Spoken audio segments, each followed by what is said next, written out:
There's a silver crossover sitting in your neighbor's driveway that could pass for a twin of yours, same trim, same paint, same week off the same dealer lot.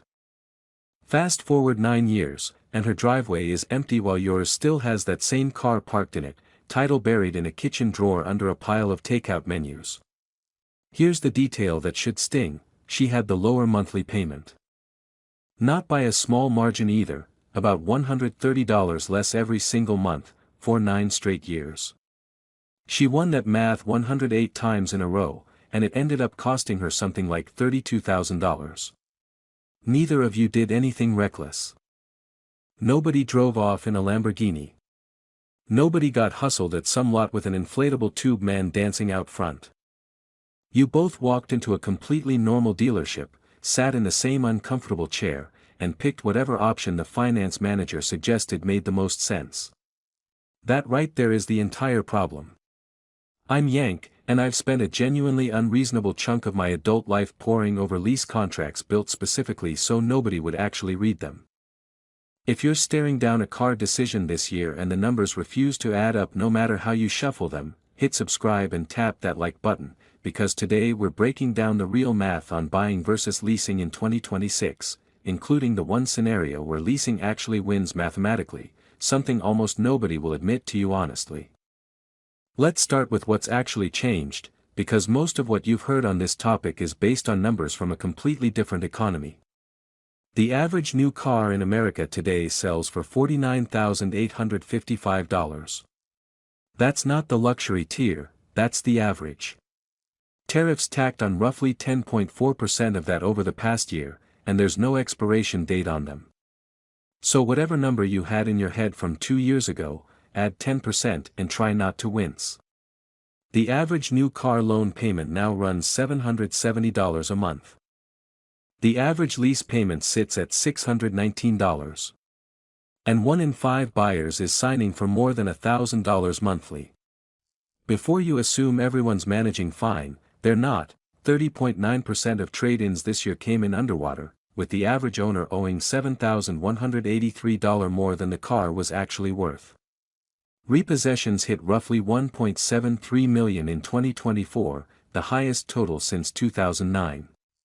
That means 1 in 3 people walking in to trade a car discovered they were carrying a negative number.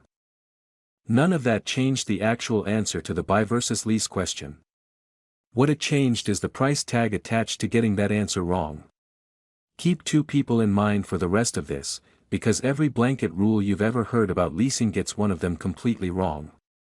Preston runs a small contracting business and wants an electric SUV. Vanessa drives 18,000 miles a year because her sales territory spans 3 counties. But first, you need to understand how this decision actually gets made, and it's not on a spreadsheet. Picture the chair. You've sat in it before. A small office just off the showroom floor, a desk, a monitor angled slightly away from you, and a stack of paperwork that somehow multiplies while you're sitting there. At some point, the person across from you slides over a sheet with 4 boxes: trade-in value, purchase price, down payment, monthly payment. That's the 4 square. And it might be the most quietly effective piece of design in American retail, because notice what they actually ask you about: box 4, and only box 4. What are you comfortable paying every month? It's a reasonable sounding question, so you answer like a reasonable person. You say $500, maybe $550. Congratulations, you just handed over the single number that matters and removed yourself from every other negotiation on that page, because now the other 3 boxes are variables for them to solve. Loan too expensive at your number? Stretch it to 84 months. Still too much? Here's a lease on the same car for the same payment, and you can drive it home tonight. Nobody lied to you. Every figure on that sheet is technically accurate. You just got steered toward the wrong question so smoothly it felt like customer service. Preston got asked box 4. Vanessa got asked box 4. And right now, nearly 1 in 4 new car loans stretches 84 months or longer, a 7-year loan on a machine that starts falling apart around year 8. That's box 4 doing exactly what it's designed to do. So let's do what they'd rather you didn't, and actually take apart what a lease payment is, because almost nobody knows, and that confusion is doing a lot of heavy lifting. When you finance a car, you borrow the entire price and pay it back over time. Simple, everybody gets that part. When you lease, you're not borrowing the full price, you're borrowing the portion of the car's value you're going to use up. Here's how that gets calculated. Say the sticker on your car reads $40,000 and you negotiate it down to $38,000. The leasing company pulls up the residual value, their prediction of what the car will be worth in 36 months. Call it 60% or $24,000. Subtract that from $38,000 and you get $14,000 of value that's going to evaporate while the car sits in your driveway. Divide that by 36 months and you land on $389, your lease payment. You're paying cash, monthly, for the exact chunk of value the car loses while you have the privilege of washing it. Then they tack on the rent charge, which is really just interest wearing a disguise. It shows up as something called a money factor, a tiny decimal like 0.00025, and it looks completely harmless because it's small and sounds like a setting on a microwave. Multiply it by 2,400 and you get your actual interest rate, 6%, never harmless, just wearing a costume. And here's the part that never makes it onto the window sticker: your dealer can mark that money factor up above whatever rate the bank actually quoted them and pocket the difference. You can call 3 banks before lunch to shop a loan rate.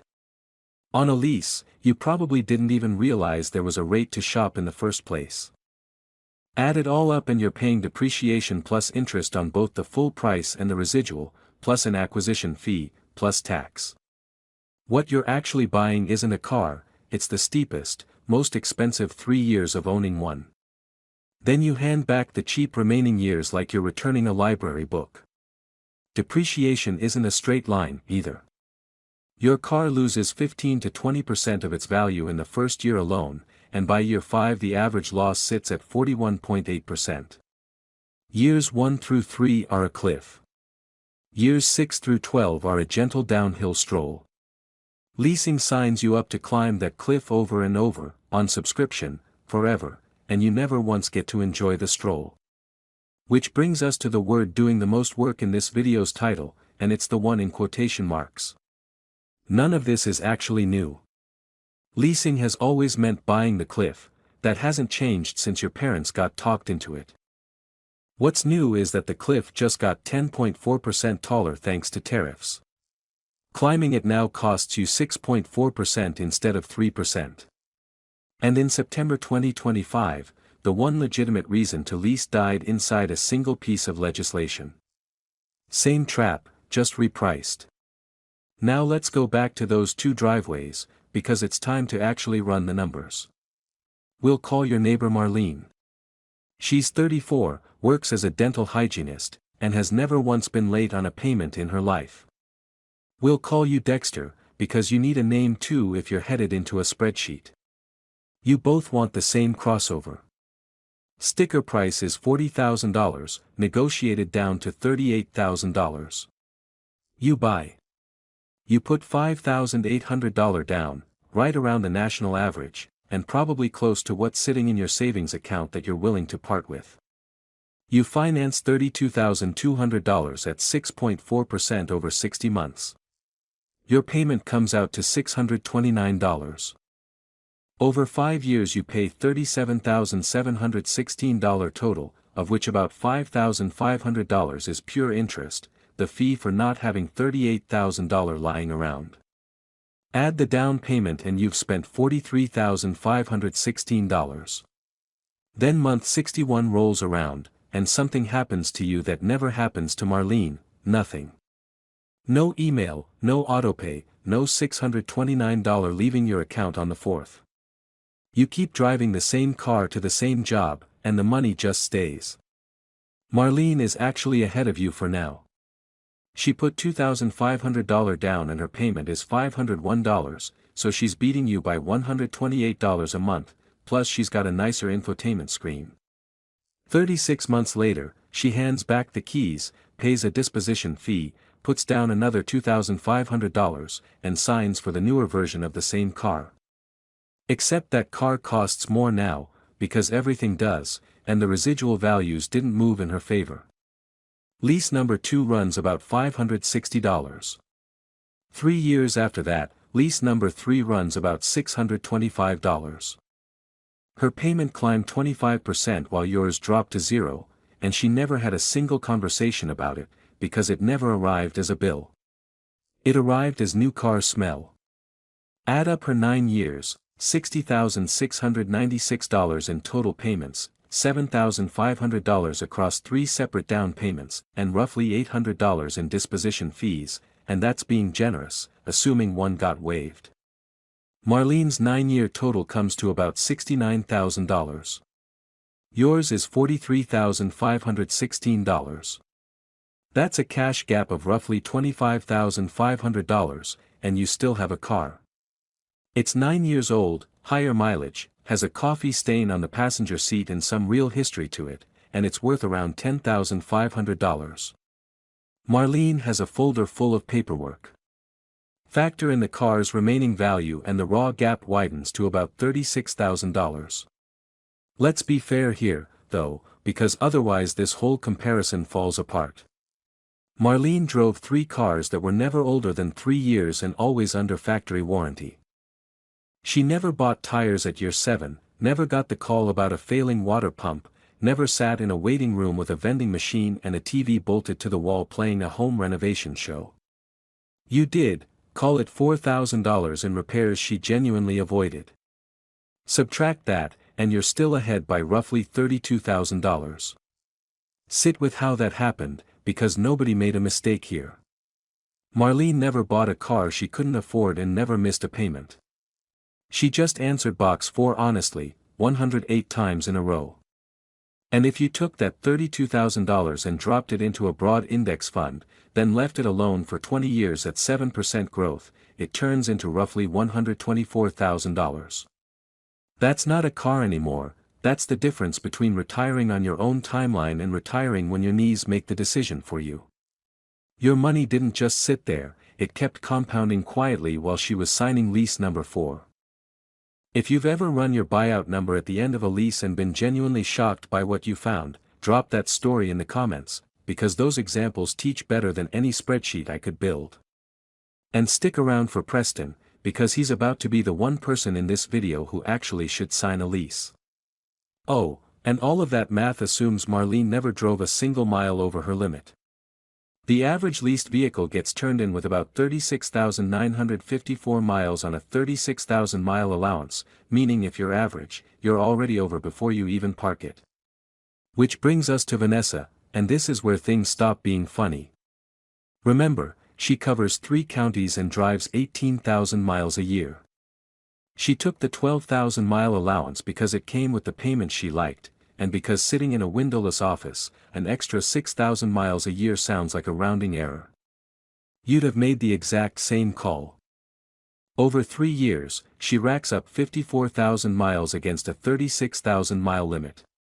That's 18,000 miles over, billed at 25 cents each, a $4,500 invoice handed to her the day she turns the car in. Not financed, not spread out, just a bill at the counter, from someone else's pen. So if you drive more than about 13,000 miles a year, a lease isn't really a financial product for you, it's a speeding ticket with a 3-year delay. But I promised you the scenario where leasing actually wins, and I meant it. Leasing isn't a scam, it's a tool that's been sold to the wrong people for 40 years. Here's who it's actually built for, and it starts with electric vehicles. If you were shopping for an EV before last fall, you were shopping inside a loophole. The Commercial Clean Vehicle Credit let leasing companies claim $7,500 per car as the title holder, which meant they could skip the income caps, price caps, and assembly requirements, then pass that money to you as a discount, any EV, any income level, anybody qualified. That loophole ended on September 30, 2025. New credit, used credit, the whole thing closed in a single bill. If you were waiting for the right moment to buy, you missed it by about a month. Electric vehicles made up 11.3% of new car sales that September, an all-time record. By October it dropped to 5.9%, and by November, 5.1%. The market cut in half in about 60 days, roughly the reaction you'd expect after someone pulled the plug. But here's the actual case for leasing one anyway. Electric vehicles lose 57.2% of their value over 5 years, compared to a 41.8% average across all vehicles.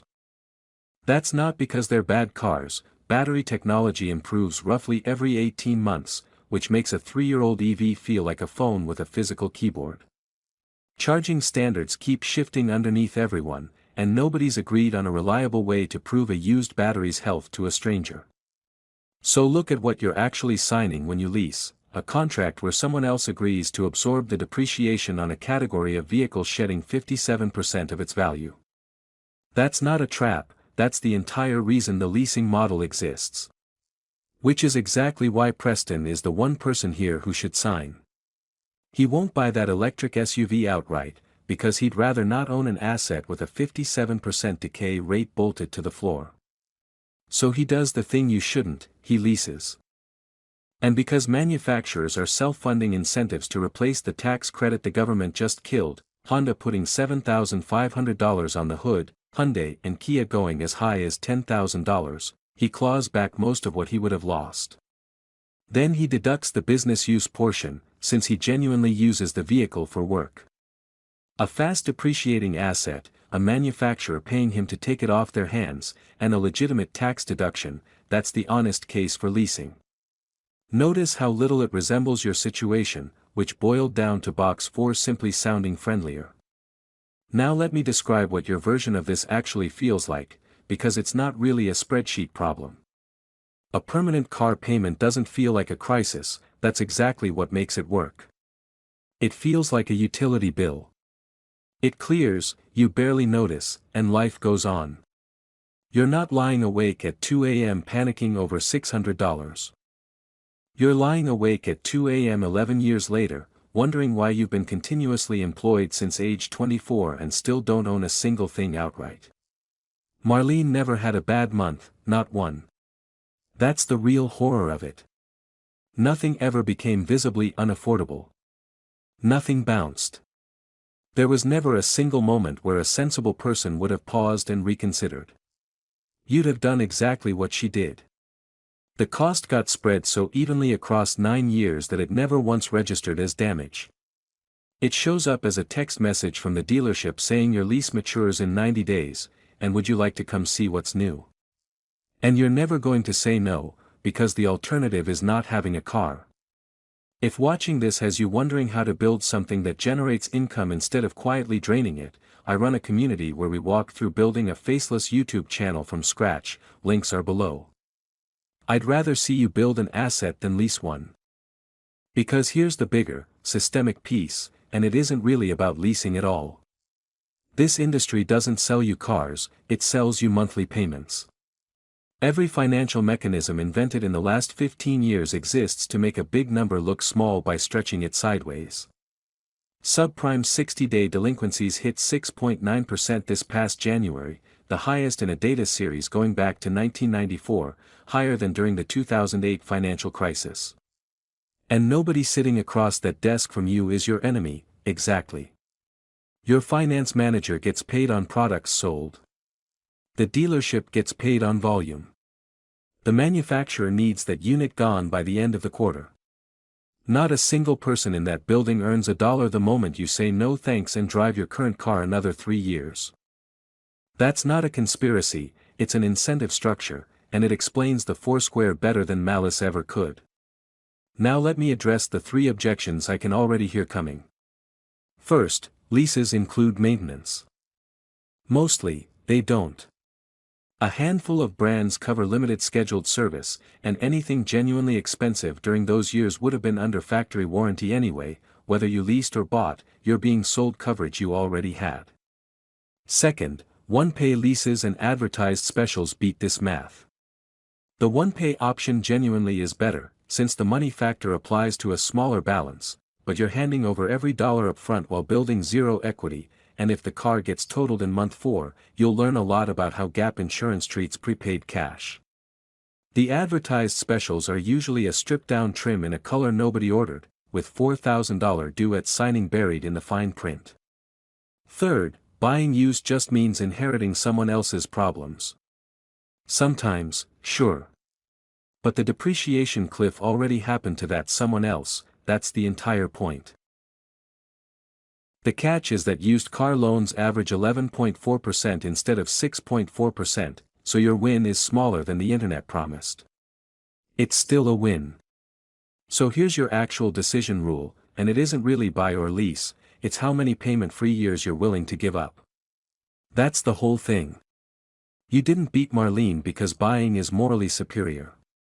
You beat her because you bought 48 months of 0, and she bought 48 months of $560. The contract itself was almost incidental. Which means Preston, with his rapidly depreciating EV and legitimate business deduction, should absolutely lease. Vanessa, with her 3 counties of driving, should never lease again as long as she lives. And if you genuinely plan to trade cars every 3 years no matter what anyone tells you, leasing might actually cost you less than buying and eating that depreciation cliff yourself. Just be honest about which type of buyer you actually are. But the average vehicle on American roads today is 12.8 years old. Statistically speaking, you're a keeper who's been sold a renter's product. 2 practical takeaways before you go. If you're currently in a lease on a gas or hybrid vehicle, run your buyout number before handing back the keys. Buyout equity has been averaging around $5,500 since your residual value was locked in 3 years ago, and the used market has moved without asking anyone's permission. If it's an EV, the situation usually flips, and turning it in is typically the smarter move. And always shop your money factor, ask for the buy rate directly. If your finance manager suddenly needs to check with his manager, you've got your answer right there. I'm not a financial advisor, and none of this is financial advice, it's just what happens when you run the actual arithmetic instead of answering box 4. Look, nobody's going to throw you a party for this. There's no ceremony when a car loan ends. No confetti in the driveway, no certificate, no handshake from a guy at the bank. It's just a Tuesday. Your payment doesn't come out, and then the next month it doesn't come out again. That's what you actually bought, not a crossover, but 4 years of a bill that never showed up. And that's the real story behind your neighbor's empty driveway. It was never empty because something went wrong. It's empty because everything went exactly the way the paperwork said it would.